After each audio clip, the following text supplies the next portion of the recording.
I've seen things that my stepfather did to my mother. A lot of it was verbal. There was times that it did get physical and it was very bad.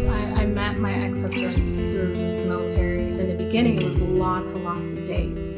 Especially our first date was so intense. I remember him telling me that he didn't want to lose me. He really sees this relationship going somewhere long term, but it wasn't him being genuine. It was him just trying to get control of me again by saying what I wanted to hear. He had been abusive during my pregnancy and as well as before that. Something that I personally struggled with was the good that I saw him, that I believed in. Even though he was physical with me, I still believe that he was the guy that I met at the beginning. There was one police officer that told me, you should probably stop reporting your ex-husband for domestic violence. Every time I tried to take out my phone, he would slap my phone and he would punch me. I go into like the corner of the bedroom and he's punching me in the back of my head. He's not actually admitting that he abused me. I think that there should be like a domestic violence registry, because that's what it really comes down to, is prevention. And there's no way to prevent it if no one knows about it.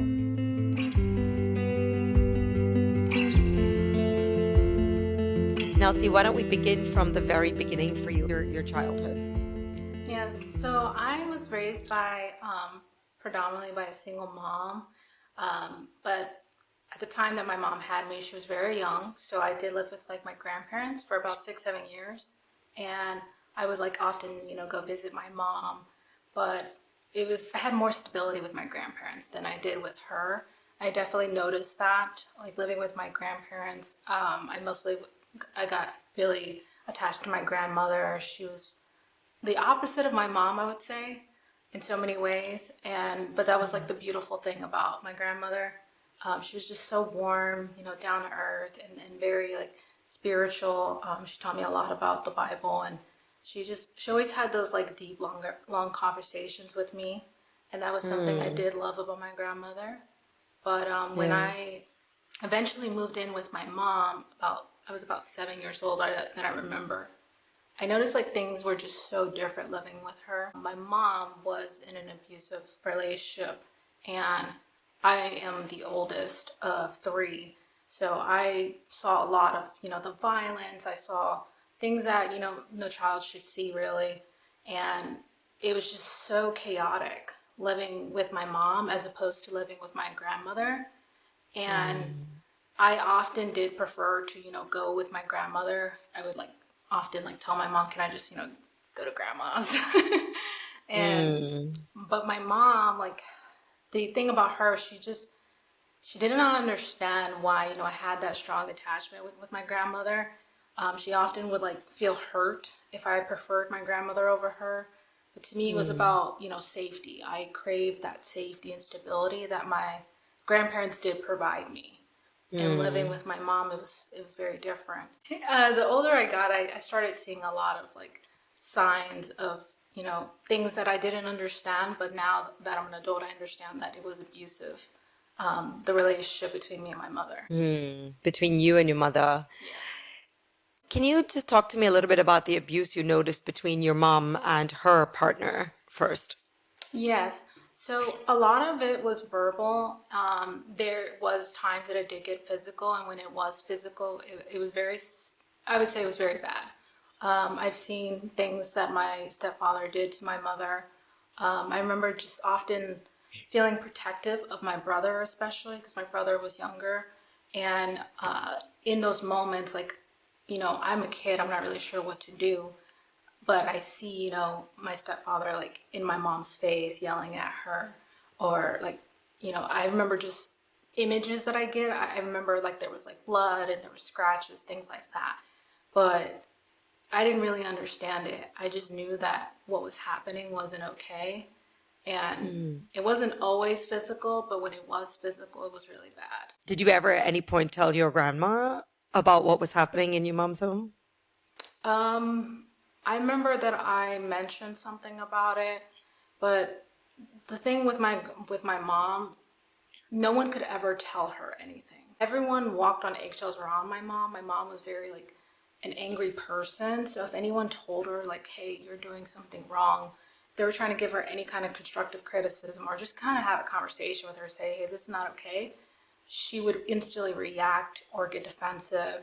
And I noticed that my family like felt scared. Like I can just see it in their faces. They did not want to approach her because she just wasn't approachable. So Mm.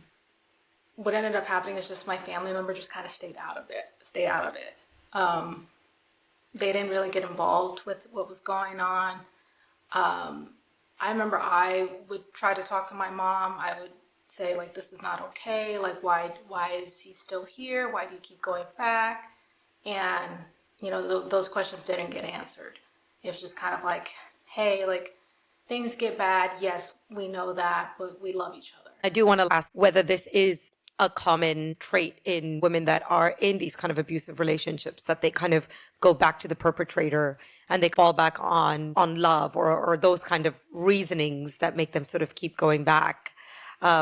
Would you say that it's quite common for women that are being sort of battered to go through that? Yes, I would absolutely say like one of the reasons why we stay for so long is because this is our idea of love. We think that this is what love is like. We think that what we feel with that person is love. But what we don't realize is that it's addiction. It's an addiction to be with someone Mm, like that. And when we leave, the only thing that really calms our nervous system when we're apart from someone like that is just going back, because going back, it almost yeah. calms us.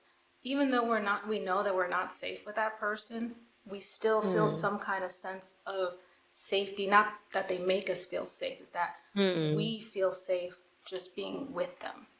right. Like a familiarity sort of situation, that environment of like, I'd rather be with this person and sort of unhappy than be without this person and Exactly. unhappy sort of thing. You mentioned there was abuse sort of, and your relationship with your mom as well was pretty abusive. In what ways would you say that that was the case? It was mostly verbal and psychological. I remember my mom, if she did not like something I did, she would just give me this look. It was similar to the dead stare that, narcissists give. My mom would give me that look, and that look almost just sent me into like a state of fear, because I feel like at that time, I felt like something would happen. And if I did not do what she wanted, the way that she wanted, there were consequences. I would be physically abused. Majority of the time it was verbal, where she would kind of like belittle me. And this is my mother, Mm, Um, yeah. she had very high expectations of me, especially when it came to my education. So if I did not exceed a standard that she put on me, then there Mm, was consequences for that. yeah. So it's just like this sort of dynamic in the house where it's like abuse on abuse. You're watching your mom being abused, and then you're kind of going through it as well, and you're just sort of like surrounded by that, right? In a sense. Yes. And I'm guessing she was kind of doing this with your siblings as well. So it was majority of the time it was to my younger brother, but at some point it actually stopped. And my personal belief of why I think it stopped with my brother was because there was an incident where my brother got really hurt and he had to go to the hospital. And my mom, like after that incident, my brother ended up getting like a diagnosis for ADHD, and he had to go through all this therapy. So my mom just treated my brother a little bit more differently after that. But it seemed like when she stopped, abusing him, it more got projected onto me. And something my mom would say to me whenever that would happen was, "Well, you don't push my buttons like the boys do." And she was referring to my brothers. So that was the kind of the beliefs that Mm. she put into my head to kind of validate what she was doing. How did you manage to finally put a distance between you and your mom? And at what point was this?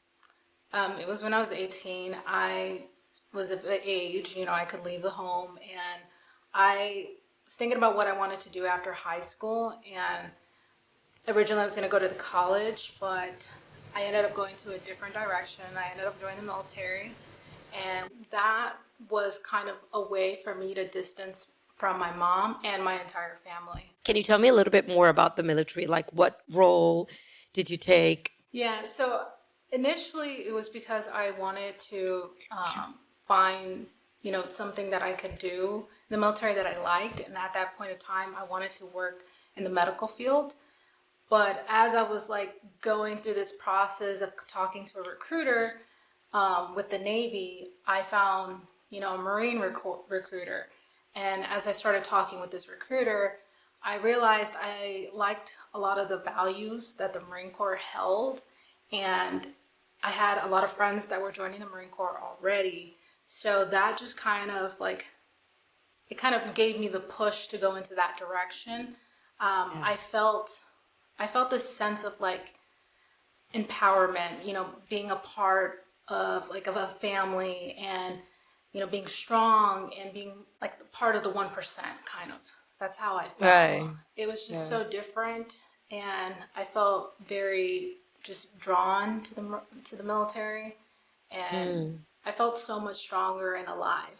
Right. That camaraderie, right? Like it's a very team-based work. And so a lot of corporation, everyone's on the same side, everyone is following the same kind of rule, but then there's also like that element of discipline in there as well. So what did your day-to-day look like and what was training and stuff like there? So when I joined the military, I had to go to boot camp, and that was for 3 months. We would see men, but we were mostly around women. And then when I went to another training after that it was about like a month. Then it was men and women together. And Yeah. so now at that point, we started seeing a lot more men. And then after that, I went to another training to actually get trained for my job.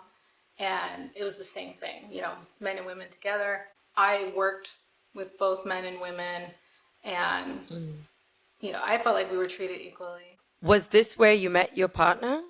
Yes, I met my ex-husband through the military. When I got stationed in Okinawa, that was my first duty station after I left Okay. training for my job. Right. So you are in Okinawa now and you meet this guy. How did it go from sort of being a coworker to being more romantic? So I did not know who he was, but apparently he already knew who I was.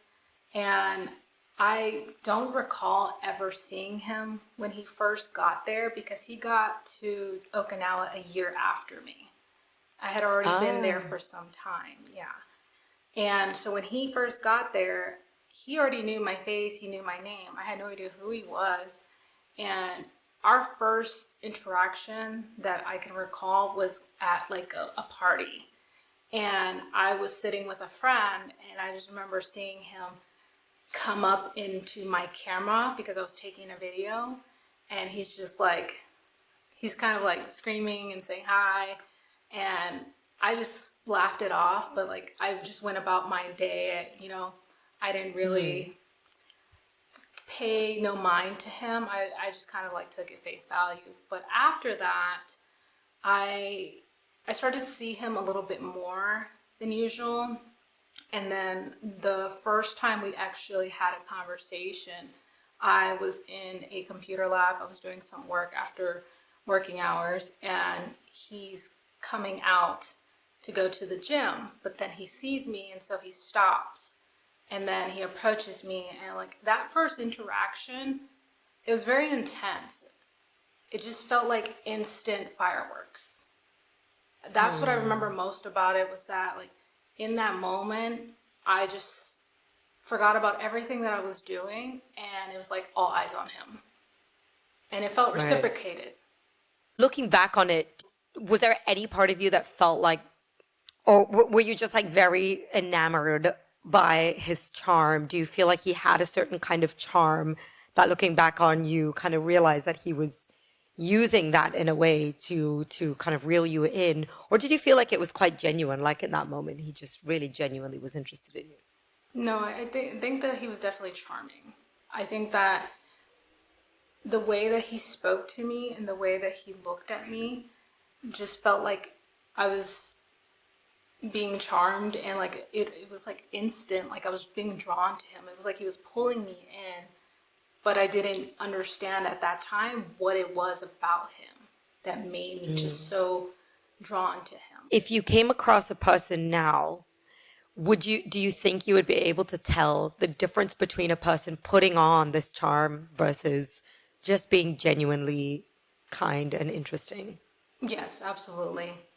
it's the look that they give you. Like when someone's not being genuine, you can tell that, you can just feel that it's too like they're trying too hard to get to know you, to know who you are, to even have that conversation with you. Because looking back, that's what I felt like that first interaction was like. I felt like he was trying too hard because I was focused on something else, and him just being in the same room as me and then moving my binders out the way so he could sit down next to me, like all of that was Mm. kind of like his way of trying to insert himself. And to me, Right. at that time, I just, I was honestly like, oh, okay, he seems like he wants to be here, you know. Mm. At that time, I didn't think anything of it. I didn't think Right. it was not genuine. But Mm. now, I would definitely say that that was like a little too much, you know. You're kind of invading my space now, and I didn't consent to that. I was just about to say that. It can be like a really fine line between he's really into me and he's actually trying to take over some kind of power of mine. He's just like weaving his way in a way that's not actually respectful of your boundaries and your space. And I think that is something that is so important for people that are listening to this that might be charmed by someone who can throw in all these wonderful words and give you their eye to eye attention. But at what point can we say that this is charm and this is genuine interest? And I would say it's that. It's this person is not respecting your space and your boundary and your time frame. Really tap into the gut in that very moment and realize and understand what the intention is here. Can you tell me like your early stages of your relationship with him? Was he kind of love bombing you a lot? You know, Yes, so I would say that he did love bomb me, and it looked a little bit different because, you know, I feel like when people think of love bombing, they think of like the gifts, they think of like just roses and chocolates and things like that. But for me, it didn't look quite like that. It was, he wanted to spend time with me all the time.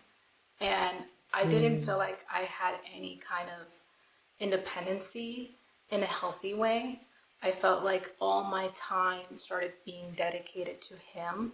I felt like that I stopped seeing my friends. I didn't really focus on my job or myself because I was constantly with him. In the beginning, mm, we did go out on dates a lot, and that was something I did enjoy. And over time, I started to see that like the dates started to fade away once the love bombing was done and over with. But in the beginning, it was mm, lots and lots of dates. Especially our first date was so intense. I mean, like all eyes were on us. Like we had friends just like cheering us on, you know, very happy for us, and that felt exciting. It felt nice that, you know, other people were supporting our relationship. But what I mm. didn't realize what was happening was kind of setting the tone and the pace for the rest of the relationship because it was so intense in the beginning and it was so overwhelming.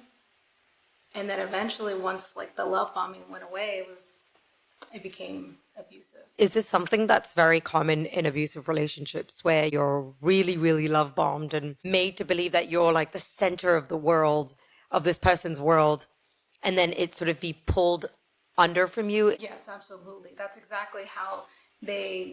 how they get you because in the beginning they set the tone of like this is who I am. I'm going to give you all this attention. I'm going to make you feel like you're the best thing ever. But then I'm going to take it away from you and make you Mm. chase that feeling. And that's why I always refer to it as an addiction because you start chasing the highs and then when the lows come, you know that the highs is going to come again. And so you start chasing it. How do you recall kind of chasing that? That Yes, so when he stopped planning the dates, when he stopped wanting to spend time with me, I found myself like begging for his attention, for his love.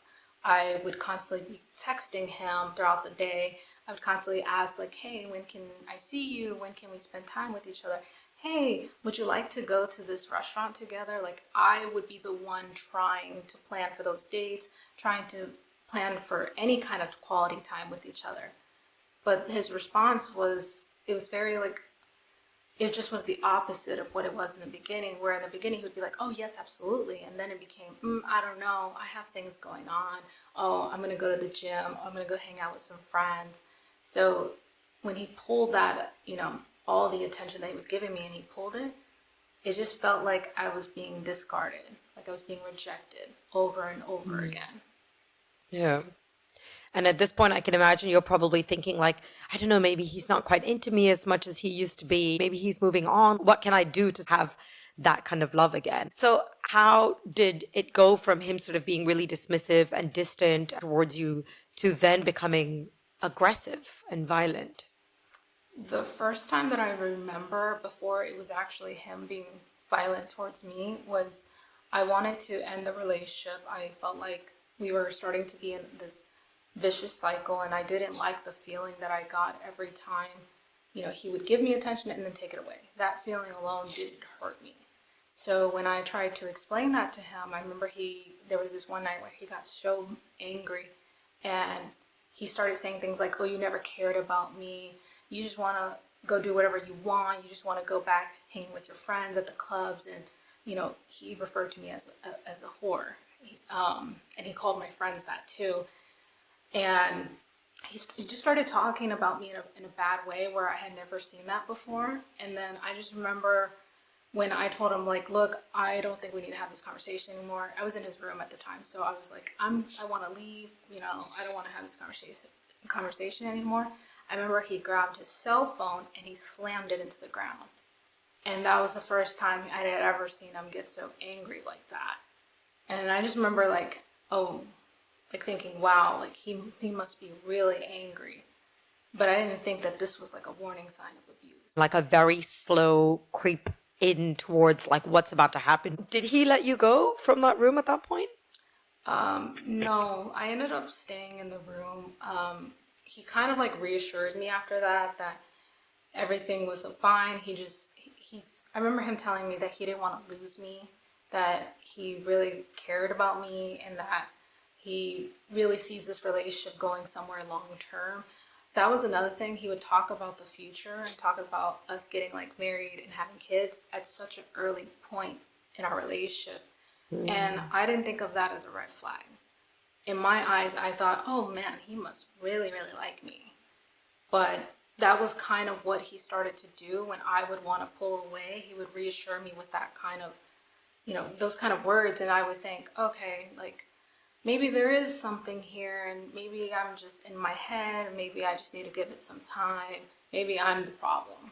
Like I started thinking a lot of those things.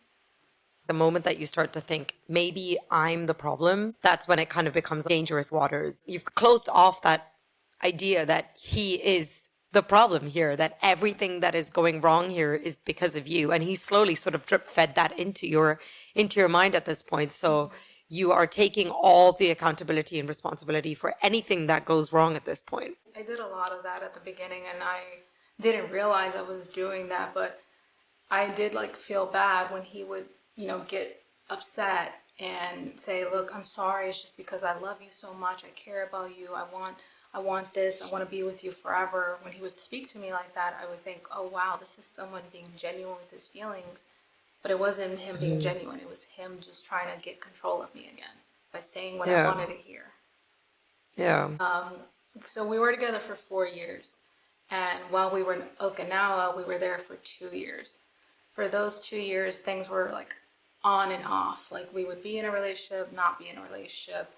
And by the time I left Okinawa, I was pregnant with our son. We weren't even on speaking terms when I left Okinawa. He had been abusive during my pregnancy and as well as before that. So I thought that, him and I were just done. I didn't think that there was going to be any kind of relationship after that. But I mean, I was wrong, because when I got to California, that's where I ended up going after Okinawa. I steered my focus into just, my pregnancy and then preparing for when our son was going to come. I didn't think that he would be back in the picture. But I remember like a month before I ended up having our son, he reached out to me and he's telling me, "Hey, I want to be there for for the delivery. Can I stay with you? And I wasn't really comfortable with that because we hadn't even spoke in months, and he wasn't helping me throughout my pregnancy. I just thought that he wasn't going to be in the picture. So it kind of threw me off guard when he was saying, hey, I want to stay with you. I was not comfortable with that. But I ended up just letting him because in my mind I was like, okay, well, at least he can be there to help with, the baby. Mm. But I didn't think it was going to get like intimate again. I just thought, okay, he's there to help. But before I had my son, we started to talk about our relationship, and then marriage came up. And he started saying, I want to get married. I want to do this. He wanted to do it fast. I remember that. And I remember he was like, oh, I want us to be married so we can be married, live in this house together, and, have our son and be a family. And he would talk about all those things. And I would just think to myself, like, this just seems kind of weird. Like, we weren't talking for the last couple months, and now you want to get married to me? Now you want to Married. be with me? Yeah. And we ended up getting married later. That it was like September of 2022 when we ended up getting married, and it was very fast. I know a lot of service members do this, but there's like something called like proxy marriages, and that's how service members are able to get married when like one is overseas and the other one's like in the States. It's just a very quick way to get married, honestly. And that's how we got married. Most of the paperwork is done online, but like the way that they like make it official is in person. It's just that they have somebody else standing there for. Was your mom and your grandma in the loop and a part of this whole journey of this? Did they know what was going on between you and him at this point, or? Not really. So my grandmother, no, but my mother, she knew somewhat what was going on. She knew that he had been abusive before. She knew that, I was pregnant, but she had no knowledge that we ended up getting married. And she didn't even know about what happened, after him and I started living with each other. Like, she had no knowledge of that. I didn't tell anyone. I didn't tell any of my family members. I didn't tell any of my friends that I got married to him. It felt like I was keeping a secret, but it didn't feel right because like getting married to someone that shouldn't be a secret, but that's kind of what it felt like. And I know that he wasn't like very vocal about it. I know that his mother knew that we were married, but outside of that, no one really knew unless like they looked it up. That's something that typically people tell the world, right? They tell their family and friends. And if you're kind of hiding that, Yeah. that could be a sign that somewhere deep down inside you're not happy about this. You're not doing this out of personal choice, but some kind of coercion. You mentioned though that the abuse had started before you even got pregnant. So he had already laid his hands on you before this? Yes, before we got married. It was the year of 2020, and I remember it was like the holidays. It was sometime in December, and the first time he had ever laid his hands on me, it was after I had found out that he was cheating on me. The way I found out, we were in his room together, and he was drunk, and so he was throwing up, and so he ends up going to the bathroom. Well, he left his phone on his bed, and it just starts going off. And I'm just like, oh, okay, I'm gonna just check it to see like who it is. And I ended up seeing like explicit messages between him and another woman. And at that point, we were dating. And this is before I even got pregnant. But when I saw those messages, I confronted him. I started asking about, who this woman was, and he completely denied it. He said he had no idea who that was, and he did not want to talk about it. The more that I asked about it, the angrier that he got, and I started to realize, like, oh, he's been lying to me. Like, he's been doing things behind my back, and he hasn't been honest with me, and he hasn't been genuine. He's not who I thought he was. And I remember I got so upset, and I wanted to leave his room. Well, he did not want me to leave. He stood in front of the door. He blocked the door. He ended up locking the door as well. And I was trying to get around him, and he wouldn't let me like leave.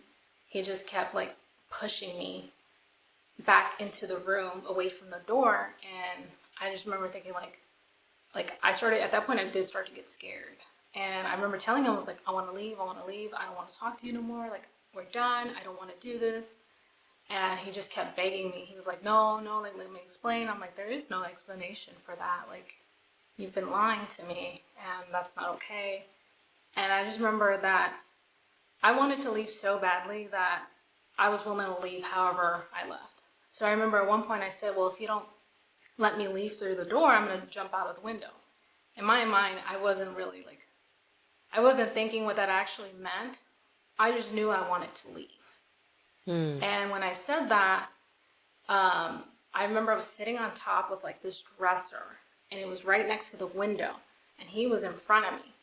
Well, I started to turn towards the window, and all I feel was his arm grab my arm, and then he slaps me to the left side of my face. And when he slapped me, I remember like I sort of froze, and then I instantly reacted. I went into fight mode. I started to punch him, and I told him, get away from me, get away from me. Well, by this point, because they kind of had like a roommate, but they were in their own separate rooms, they just shared a bathroom. The roommate comes right through the bathroom. He had already heard everything. And he goes, what's going on? Like, why are you guys like yelling? Why is she crying? Because I was crying by this point. And I told the roommate, I was like, he hit me, and he won't let me leave. I want to go, I want to leave. And as soon as I said that, the roommate's looking at, my ex-husband. He's like, you gotta let her go. Like, you can't keep her here. So I immediately ran out. I went all the way to my room. And well, what ended up happening after this, I did report it. And I had to make a statement. I know he had to make a statement, and the roommate did as well. But nothing really came out of it. The military ended up sweeping that under the rug. I heard that this is quite common, especially if it's a person in the military. And oftentimes they just say like, oh, he does really well in the military. He's doing such a good job. Like he's, serving the country, and they just get away with so much stuff. That's exactly why he was able to get away with it, because that's what they said. They said he was such a good Marine, that he's so good at his job, and that, we want to keep this person. We don't want nothing bad to happen to their career. And I remember I had to say something in front of like everyone, because when he got in trouble, there was like members there, and then there was other Marines, people that we worked with. And then they asked me, well, what do you want to happen to him? And I remember saying, like, I just don't want him to do this again. So that right there, I think that kind of persuaded them to say, hey, all right, we're going to sweep this under the rug, and you guys just need to keep your distance. Remember, after that, we weren't allowed to speak to one another or come near one another unless it was work related. So it was like a restraining order in a sense? No, it wasn't official like that. It was just that the command made a decision to keep us separate. We already worked in separate buildings, so it's not like we ever really crossed one another. And for a long time, we didn't. We didn't speak. We didn't hang out. There was no more relationship after that. But at some point, he did start to speak to me again. He inserted himself back into my life. And I just remember at that point, I was like, I had this weird feeling, but I didn't understand what was happening. Was it sort of like the love bombing that sort of kicked in again that made you get pulled into it the second time? No, because he wasn't love bombing me at that point. One thing that he would say to me when he wanted to be in my life again was, I want us to be friends. I want us to still be in each other's lives. And I would tell him, like, I'm just not comfortable with that. Like, there is no friendship here. We had a relationship. There's no way we can be friends. There was already that intimacy, and I'm just not comfortable with being friends with you after we already ended this. But I felt like he would kept pressuring me. Like, the more that he would try to talk to me, and if I ignored him, he would still try to talk to me. And sometimes he would like follow me. If I was out in public with my friends, his friends would watch me, and they would kind of report back to him, hey, I saw her here with so-and-so. And then he would like press me about it. He would say, oh, what were you doing there? my friend said that he saw you there, and I just thought that was so weird. And I didn't understand what that was. I just thought to myself, that's so weird. Why would your friends be watching me? Like, Hmm. we're not even together.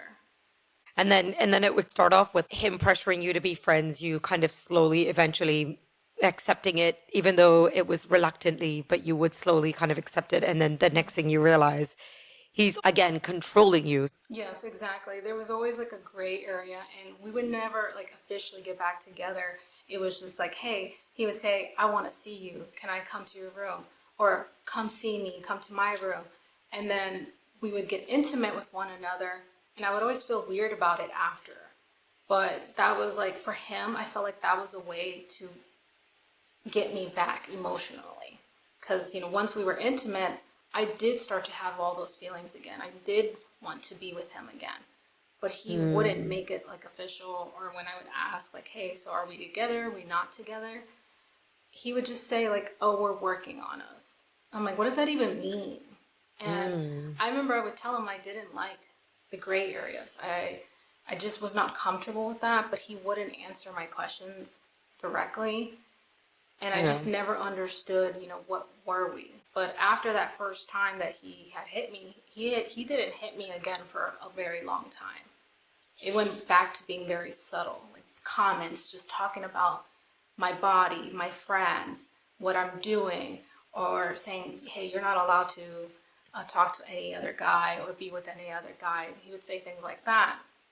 And then he would also like tell other people a different story where they would say, hey, I seen y'all together. Are y'all together? And he would say, no, we're not together. So it was like he was telling me one thing, but he was telling everyone else Hmm. another. Like he wanted to have you, but on his terms. Can you tell me about like at what point did you start telling people about the abuse that was happening? And what did like your friends or people around you try to advise you at that point? So I talked to only a few friends about it. It was one or two friends that both actually saw the signs. And they were the ones coming to me saying, hey, like, these are the signs, these are red flags. Like, I remember my friends would always ask me, are you and him okay? Is everything okay? And at times I felt like I had to lie about what was happening because I did feel embarrassed. I did feel ashamed. I felt a lot of things about what was actually happening because he was treating me poorly. He Mm. wasn't the guy that I met in the beginning. But I remember like at times I would open up. I would say, he tells me that I can't like hang out with you guys, or he tells me I have to pick up the phone when he calls, and when he texts I have to text him back, and if I don't, then like it always felt like there would be consequences. And sometimes he didn't even have to say, if you do this, I will do that. He didn't have to.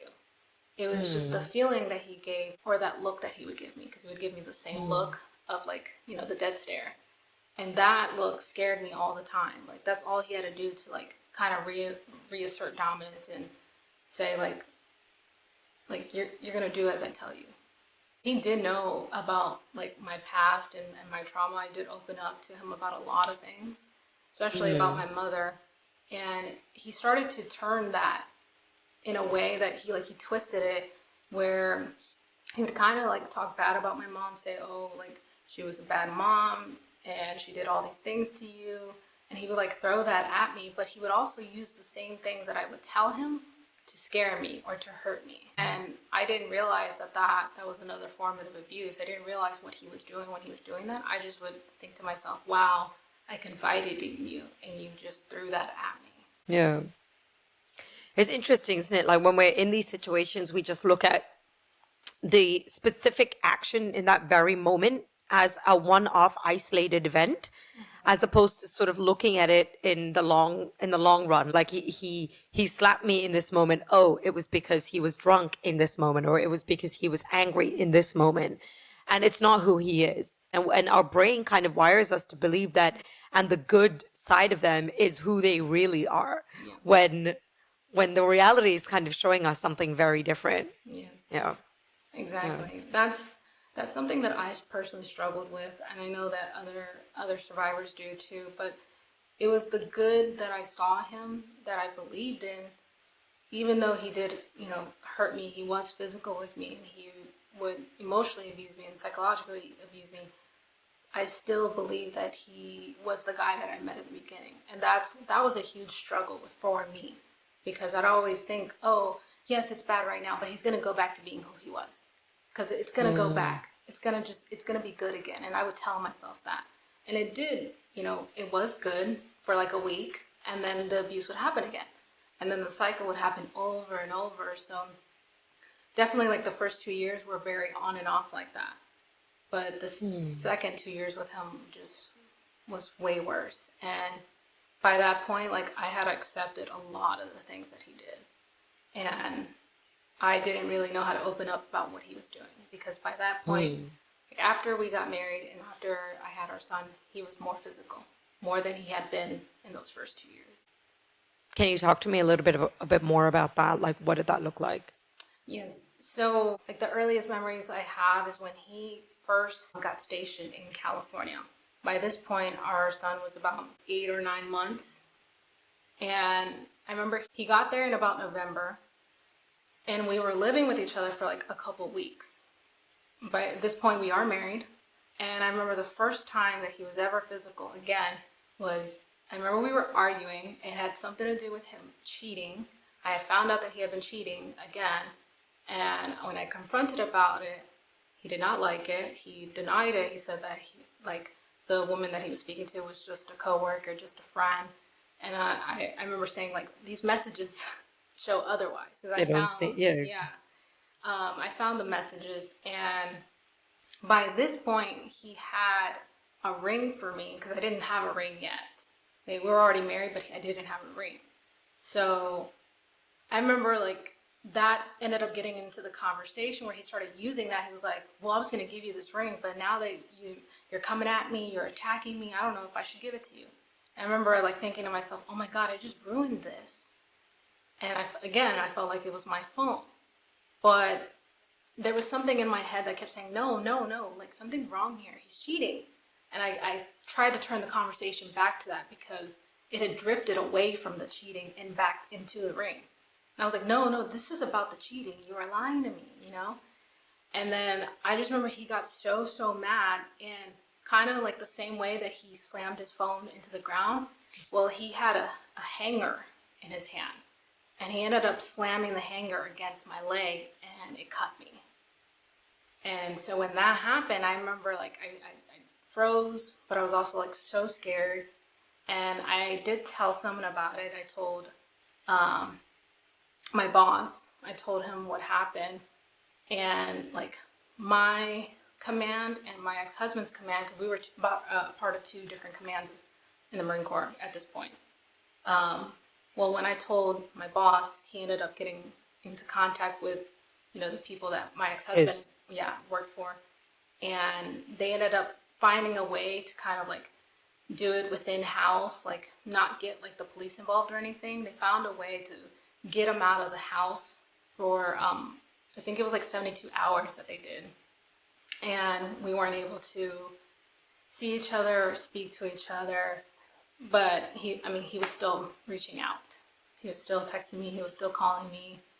Um, but I remember that was the first time it started to happen again, and it just started to escalate after that.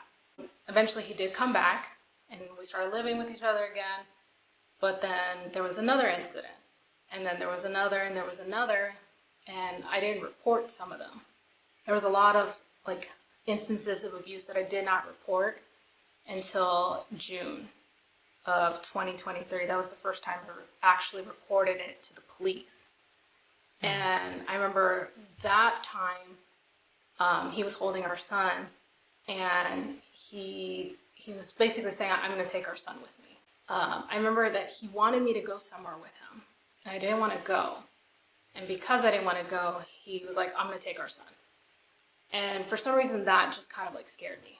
Just the idea of him taking our son with him, all because I said no, because I didn't want to go with him. And I remember we were at the top of the stairs, and I was like, no, our son's gonna stay here. I don't feel comfortable with him going with you. Like, can you just go and then like come back? Like, and I remember that he was about to walk down the stairs, and when I tried to grab our son, he pulled our son's arm, and then he also punched me in my chest. And when that happened, his mom was in the house at this point. I had no idea that she was in the house because the family, they were visiting. And whenever she kind of heard the commotion, she comes up the stairs and she's yelling at him. But at this point, I'm calling the police. And he handed our son to me, and he ended up walking out of the house. Police ended up showing up. I made a report, and he was removed from the home. So that was the first official time I had ever reported anything to the police. I'm guessing that like when it's being reported to the police, it's handled very differently than when you're kind of keeping it in-house with the Marine. I thought it was handled differently, but it was kind of the same thing. They did like a 72-hour cool-off period, and he had to stay in like we call it the barracks, but it's basically where like Marines that are single live. So he ended up having to live there. He wasn't allowed to come back to the home for a while. I do recall they put like a no contact order, which is like a military version of a restraining order. And I remember that he ended up being allowed to come back, but when he came back, it only got worse. That's what I started to see, that every time I reported it, it got worse and worse and worse. And I just felt like that really scared me because nothing would come out of it. He would just be allowed to come back. And I'm just like sitting there like, how? Like, I didn't understand, what, the police or the people that we worked with, I didn't understand what they weren't seeing, because I'm like, this is happening. Why isn't anyone else like seeing what I'm seeing? I kind of felt like Yeah. I started to feel like I had to explain myself too much. Yeah, I mean, if you're finding yourself reporting something once, okay, they let him back twice, okay, they let him back three times. At some point, the onus and the responsibility is on them for continuously letting him back in, Yeah, which is baffling to me. yeah. By the third time I reported him to the police, I remember I was hysterical, and I remember telling the officers like that, came to get my report. I remember saying like, what is it going to take for you guys to actually do something about it? Because by this point, he had been doing way more than what he had done, the first time I reported it. The second time, again, our son was involved, and that's what really scared me, was that our son was going to get hurt. The third time was like even scarier because he was recklessly driving with, me and our son in the car, and while he's like speeding, he's punching me. And I'm just like, I'm telling him, stop, stop, stop. And he's not stopping. Well, when we finally got home, he pulled me out of the car and he threw me to the concrete. And I was trying to get to our son, try to take him out of his car seat. And then I remember he got in my face, and I like backed up, and I tried to call the police, and he immediately took off. And I didn't know if our son was still strapped in his car seat. All I knew was that he tried to hit me again, and then he closed all the doors to the car and took off. And he was speeding, because you could hear the tires screech onto the road. And so that's what prompted me to call again, because I'm like, our son keeps getting in the middle of it, and he keeps hurting me. Like, when is it going to stop? So at that point, I was telling the police, like, what is it going to take? What is it going to take for you guys to actually do something about it? And you were showing them scars, you were showing them marks from the hitting, the bruises, and all of that. And even with that, they were not able to do anything. What was their reasoning? What was their excuses? Like, what was the reason for why they couldn't do anything? I didn't really get that answer. I would report it thinking that it would initiate some kind of investigation, but it didn't. Ultimately, the investigation falls onto the command, and it would have been my ex-husband's command, but they didn't do anything about it. I would even go to my command, the people I work with and I work for, and I would say, like, I would tell them a little bit about what's happening. I wouldn't tell them everything, but even they knew. And so they could have easily talked to my ex-husband's command, but no one did anything. Do you think that this police or this lack of police involvement would be different if you were legally married versus not legally married? In some countries, like, they generally don't get too involved if it's a legally married couple or like a family unit. I think it would have been the same thing because just the fact that we were married and there was evidence, that wasn't enough to for them to initiate some kind of investigation or do anything about it. I think if we were not married, it would have been even worse. I think they would have been like, "Oh, well, you guys are not married. Like, you guys can easily just stop talking and not see." Like, they would have said anything to kind of put the blame back onto us or onto Mm. me, because that's definitely what it felt like. I remember there was one police officer that had told me when the third time that I reported it, he said to me, "You should probably stop reporting your ex-husband for domestic violence." And I remember when he said that to me, I just like I felt like my heart sank. And then I remember getting so upset, and I told that police officer, I was like, "Get out of my house. I don't trust you. Like, how can you say that? This is Yeah. happening to me, and how can you say that?" It's like the one department in the country is supposed to be the one to protect you, and they're not only not able to protect you, but they're even advising you against seeking the help that you need in that moment.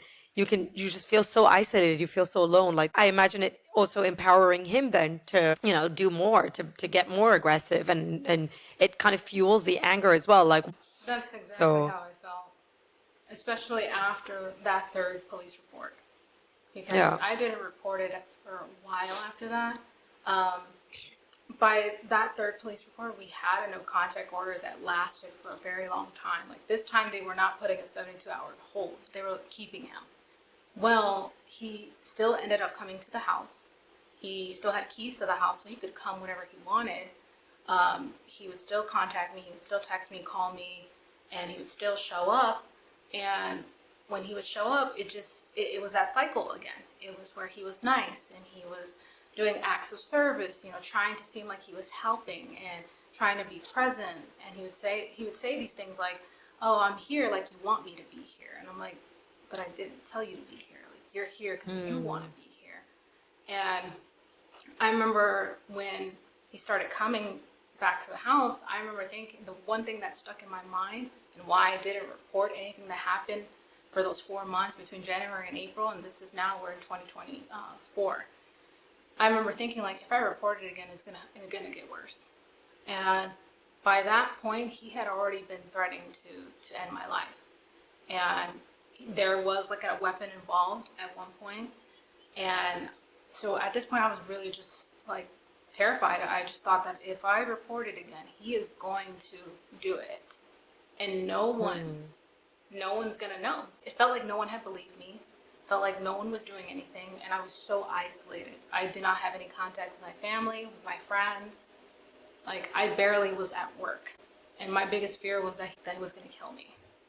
So what was that final moment where you kind of actually managed to get him out of your life once and for good? This was April 24th of 2024. And I just remember that day, like, everything felt off. I remember that once he got off of work, I was so, like, I was scared of him coming home. I did not want him to come home. I had this feeling of dread. I just Yeah. did not want to hear his car in the driveway. I did not want to hear the door open and unlock. And I remember when he came through the house, well, actually, before he even got there, he had called me as soon as he got off work. And I remember the only thing I remember him saying was, "Okay, I'm off of work. I'll be there soon." And he said some other things after that, but it's like I was dissociating so bad that like I don't even remember what he said. I just remember hearing him say, "I'll be there soon." And I remember he did ask me what was I making for dinner, and I remember I said spaghetti, and like I just was not fully present. And when he got home, him and I did not have any kind of communication. It's like we just didn't we just didn't speak. Um, but he was hanging around the house like how he normally did. And when nighttime came and it was time to put our son to bed, that's how it started.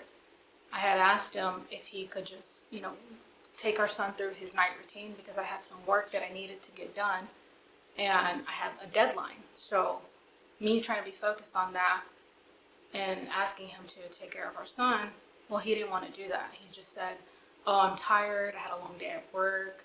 I really just want to go to sleep." And I just asked him, like, I kept begging. I was begging him to take care of our son so I could do some work. And that alone already felt wrong. I was already Mm. tired of that specifically, because that became a constant thing as well. Well, the more I asked him, the more angry he got. And at some point, I just dropped it. And so I'm over here taking our son through his night routine. And well, he comes in the room and he's sitting up against the wall and he's just watching me.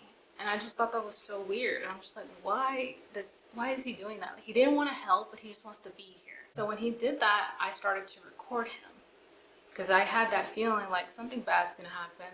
And I don't know what, but I'm going to start recording. So I started to record him and that made him angrier. And well, he tried to hit my phone and hit me.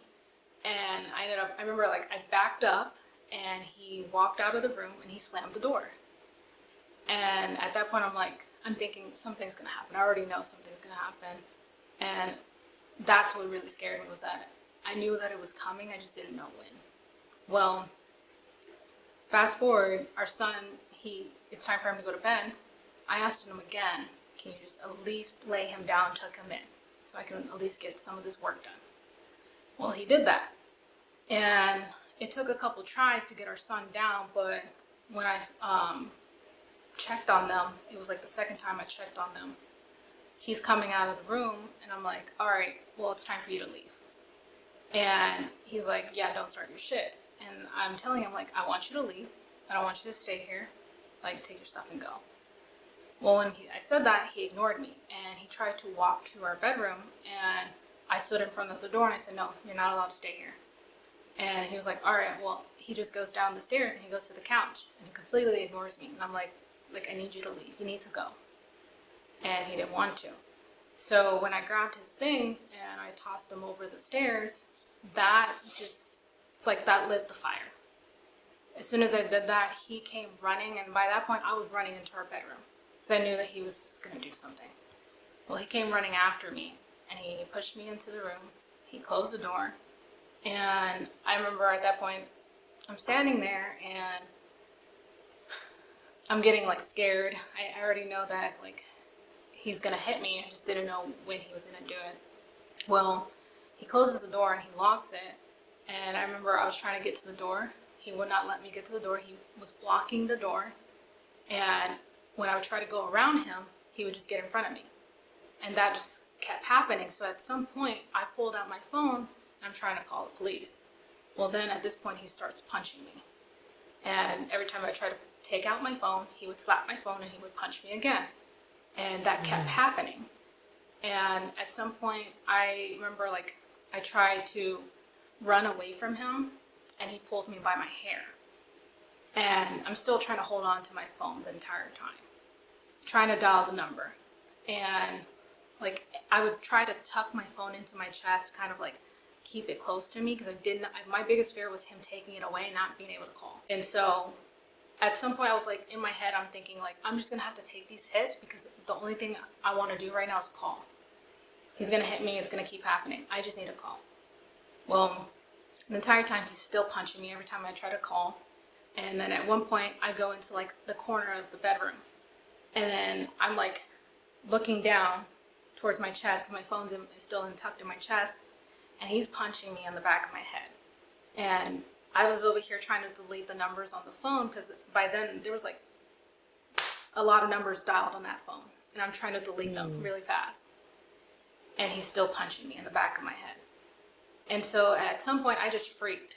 Like I freaked out and I started crying and screaming really loudly, and I started saying, someone help, please, someone help.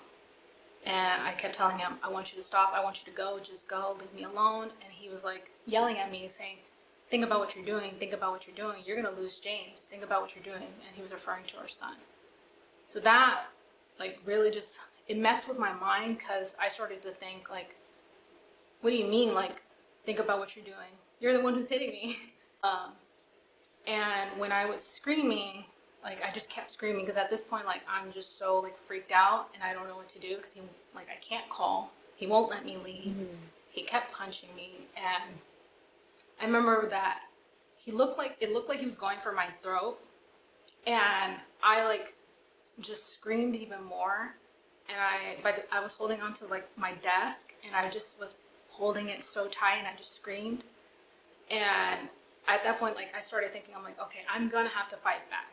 If I'm gonna get out of here, I need to fight back.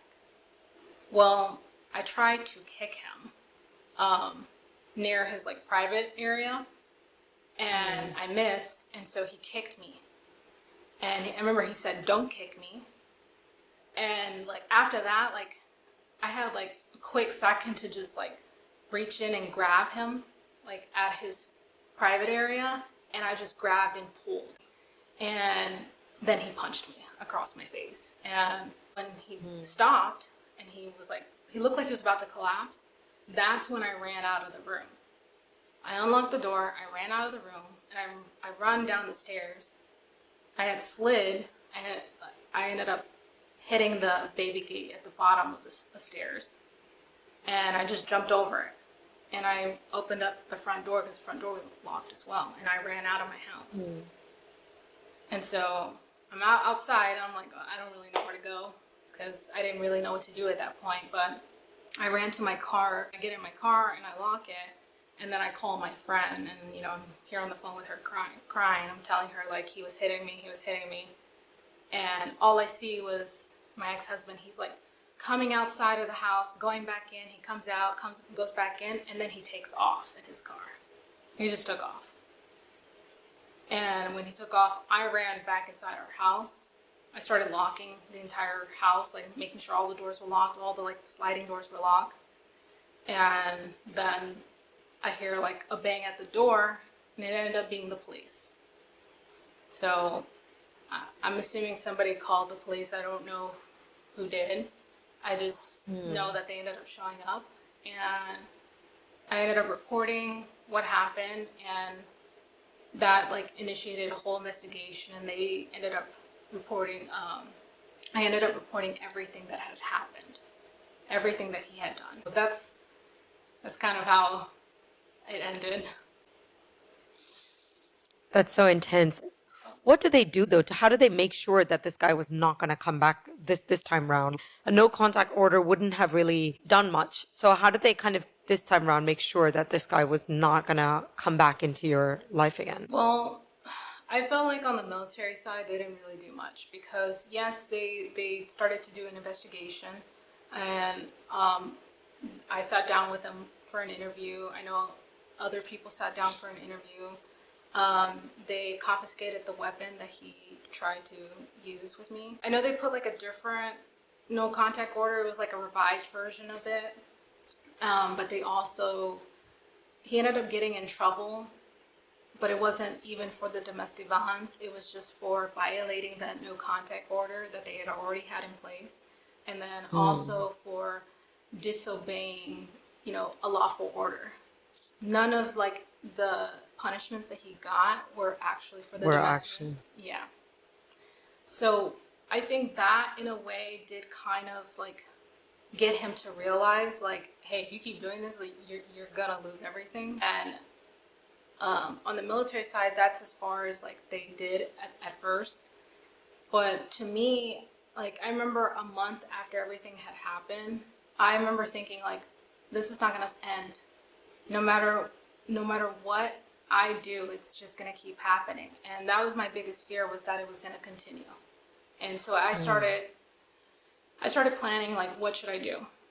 Well, at this point I had already gone to like a domestic violence shelter. I was already getting like care from them.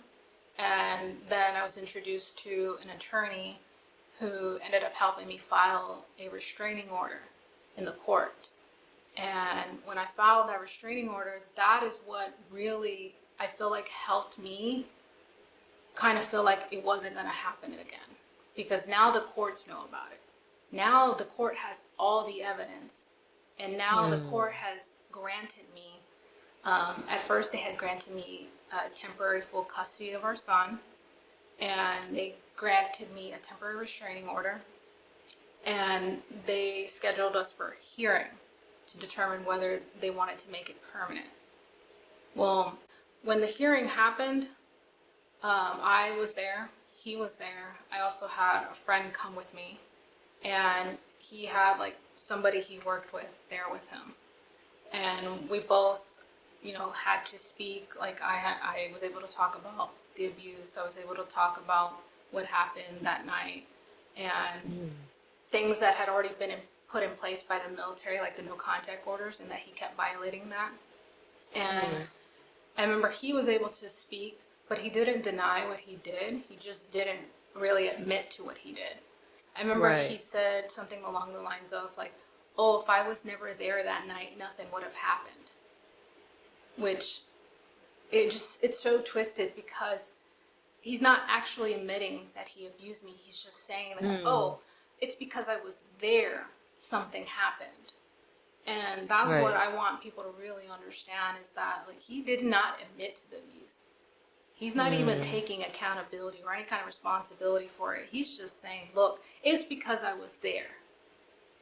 Yeah. So I think the court saw right through that, though. I ended up being granted permanent full custody, legal and physical, of our son, and I was granted a permanent restraining order. And I also did file for divorce. It's amazing. I'm so proud of you for like, it's really not easy for someone, especially after so many years of going through it and so much disappointment. Oftentimes like this kind of leads to very, very disastrous endings. It's just so nice to hear that you were able to sort of seek out the help, go to those domestic shelters. They were able to kind of connect you with an attorney and finally you were able to seek relief. And I really do hope anyone that's going through it as well can know that there is a way. And I think some of the best ways through it is to really seek out those shelters because they have the resources and the connections and often they're founded by people who maybe have gone through it themselves. So they really like have that empathy as well, to do whatever it takes to kind of help as well, right? Oh Yeah. yeah, definitely. They helped me a lot through the process. I also did utilize like military resources to help me file a lot of the paperwork that I filed. But Mm. that support system that I gained after leaving is what really helped me through healing Yeah. and leaving for good. Yeah. Is he in prison? Has he been locked up at any point or is he still kind of out free? No, he's still out free. So fast forward, like they did complete the investigation. They had a trial in which I did testify at it, but the military made the decision to not do anything. They ultimately said, "Hey, we're gonna keep this service member," and that was like a huge slap to the face. It felt like, regardless of any of the evidence that I submitted, and regardless of anything I said, he still was not held accountable. And I think that is like where they truly did fail because it only validates him even more to think, hey, I got Yeah. away with it. Yeah. And like, even though the restraining order is in full effect and he's not reaching out to you, that doesn't mean that he can't do it with us, with other people. It's just on to the next person. Mm-hmm. Do you know where he is now or what is his situation right now? So I know that he's still in the military. He's still in California. We do have some kind of communication because he does have supervised visitations, but because we're in two different states, we do phone calls.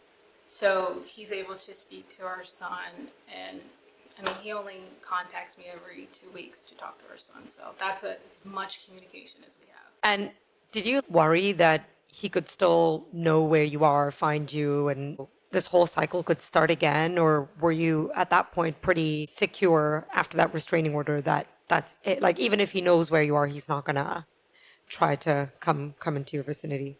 So after leaving him, he was granted visitations by the court. When he was showing up for those visitations, I feel like it was handled appropriately, but that's sort of where it started to happen again. Um, because at these visitations, like it started with a look. He would give me this look when he would see me, and we hadn't seen each other for about 3 months until he was able to have his first visitation with our son. So when he saw me and I saw him for the first time, it was that instant feeling. But for me, it felt a little bit different. Where yes, I felt like I wanted to go back. I felt drawn to him, but I also had that like sense of fear. I'm like, no, like I can't go back because of what he did. Mm. But he would just give me that look, and we wouldn't be able to come near each other or speak to one another, because he had like an escort when he was coming for these visitations. You had someone who escorted him there, and they would stay until I actually left my house. The visitations were happening inside, our home. So he would come there, spend time with our son for about 2 hours, and I would leave. But in passing, we were seeing each other, and he was giving me this look, and like it was a look like I can't really explain it, but it was like that look, like it's almost like he was like mesmerized, but also like it was kind of uncomfortable. It was very eerie. Um, and so that was just about as much contact we had at these visitations. But once he was allowed to start coming to like hospitalizations and like medical appointments, because our son had a lot of like hospital visits and medical needs, he was able to come to that. And the first time that he actually came, I remember I was scared. I remember thinking like, this is the first time it's just gonna be me and him, and then our son. But this is like, no one else is gonna be around. There aren't gonna be any escorts. There aren't gonna be really anyone to monitor him. So I was concerned with that. And I remember when he first showed up, we didn't speak. And then I remember I asked him a question. He started talking to me. He started asking me questions. He was like, "How have you been? What have you been up to? What are you doing now? Like, how's this?" Like, he was asking a lot about me. He wasn't asking about our son.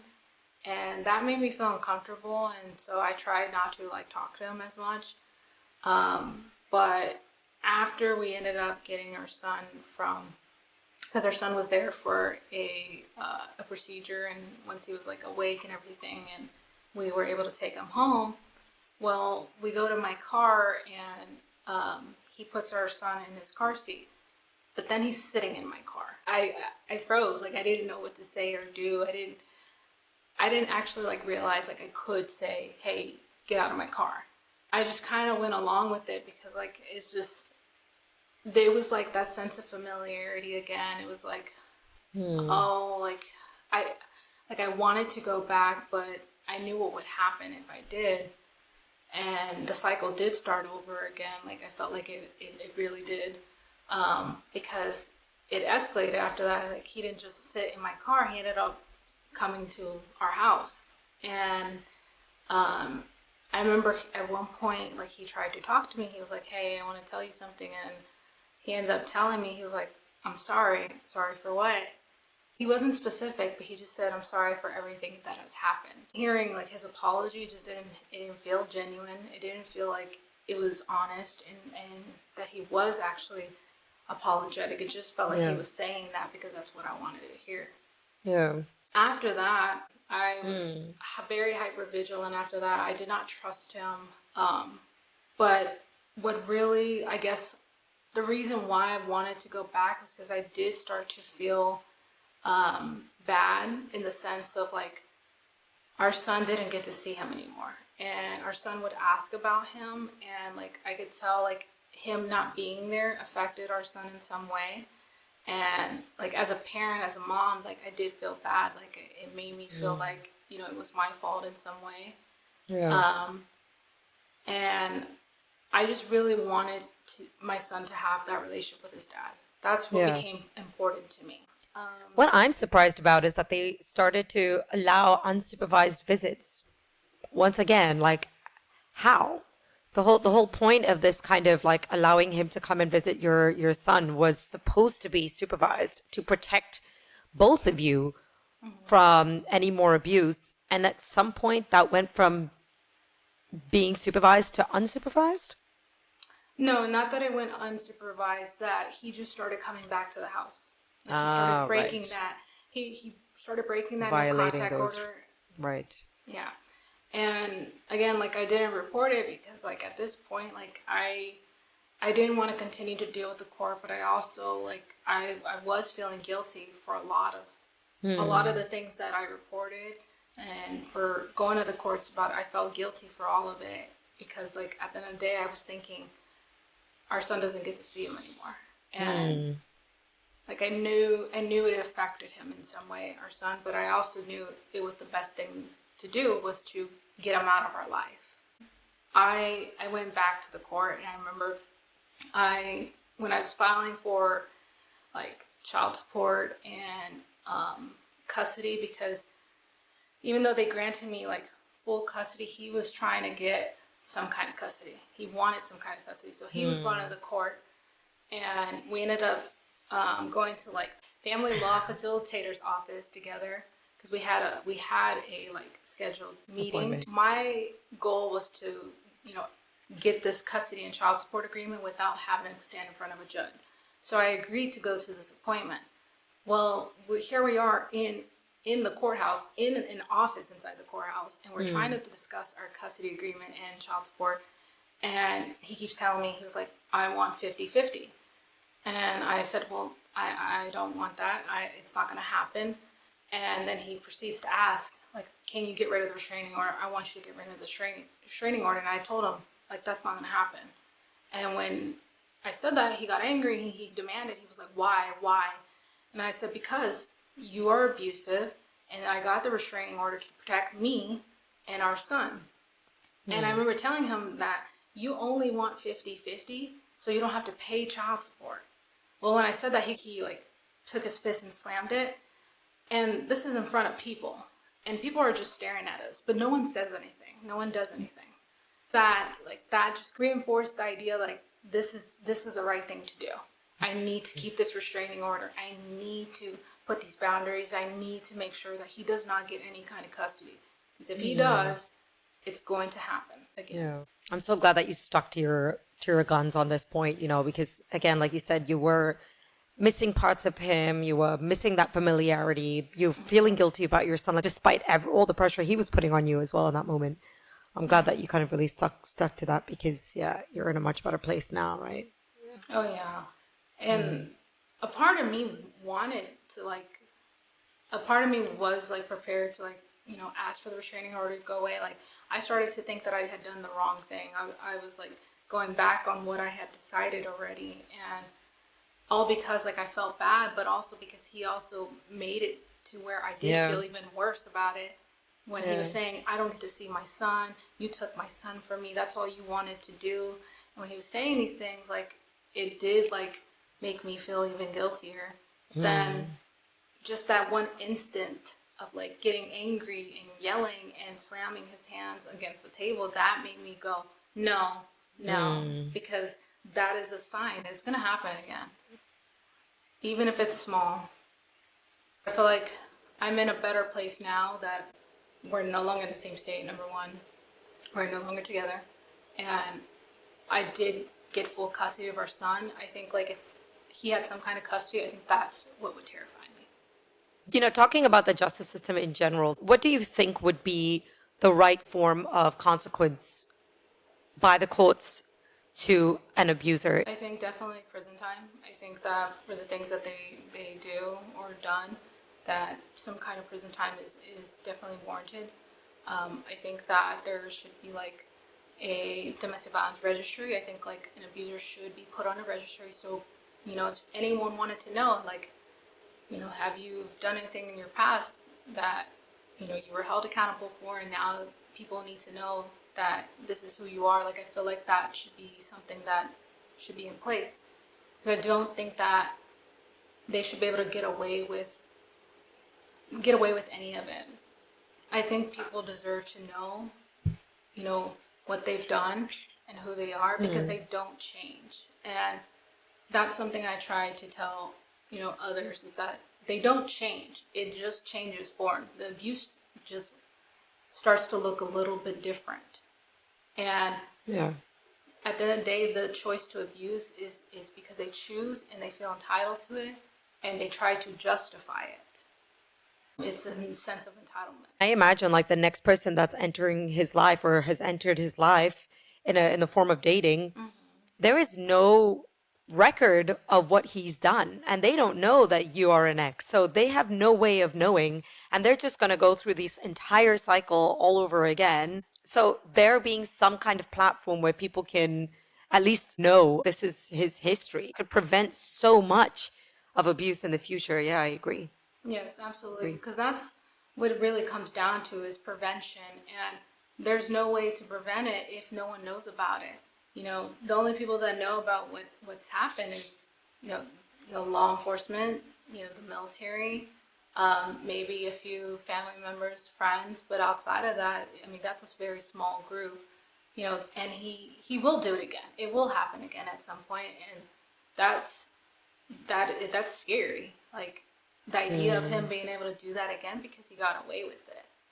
Where are you right now in your journey of healing and, helping others? Yes. So after I left him, I started, as you know, I started a social media platform. I started sharing my story slowly with others, and I grew this following, and it's a following of other survivors, other women that are still in it, maybe women that just got out of it, like wherever they are in their journey, and I gain a sense of purpose of sharing my story because it allows me to validate those that feel unseen, unheard, those that are isolated, those feeling like how I felt when I was in it. I felt so alone. Like, I felt like I had no one to turn to. I hope that that helps someone else go, hey, wait a minute, like, me too. That happened to me. I didn't know that was abuse. So I kind of want to share that with others, like, hey, none of this is normal, none of it's okay. I'm also in school full time now, and I'm getting my degree in psychology. And my end goal is to be able to help other victims and become a advocate, professionally, and just go farther with what I'm doing now. I really have a passion for it. I really just want to work with victims. I want to work with survivors. I want to help them heal and recover from, the things they've gone through. That's really where my focus is at now. That's amazing. That's great when you're studying it as well. You're learning all those tools necessary to sort of, work through your own healing journey as well, because it is something that happened not too long ago, in a sense, right? And so you're getting that purpose in sharing your story online, but also in learning the tools necessary to sort of help heal yourself, right? Which is great. Oh yeah, absolutely. It's definitely been healing.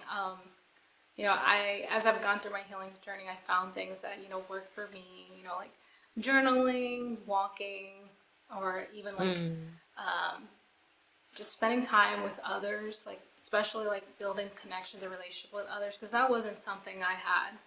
And it feels like a beautiful thing to be able to have some kind of relationship with, another person, and to be able to support one another and uplift each other. Yeah.